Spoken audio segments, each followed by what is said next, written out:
Mantén tu distancia ahora para abrazarnos después. Chay coronavirus unjuyja ñujanchikpiraqmi kachkan. Chaymi waqaychakunanchikraq. Chaypaqmi wakiq runakunamanta karunchakunayki. Huk unjusqa runa uquptin, hachiptin, utaq rimaptin, siminmantam utaq sinqanmantapas yaku sutun. Chaymi wayrantakama pawaspan, simikiman utaq sinqaykimanpas chayarunman, sichum waqtallampi karuptiki. Chayraykum anchata yuyanayki, wakin runamanta karunchakuyta, yaha kimsa ichiy hinata wakiqkunamanta. Manam riki yachankichu, unjusqa utaq mana unjusqa kasqantapas.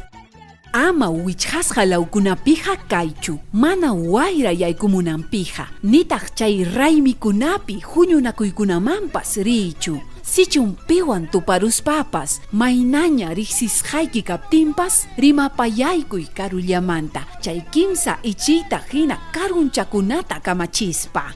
Hinallaraqmi waqaychakunayki, karunchakuspa, chaynallataq maskarillaykita allinta hinakuspa, mana coronavirus unjuy hapisunaykipaq. Kunan rakinakusun, hipa punchaw, yapamanta, marjarinakunapaq.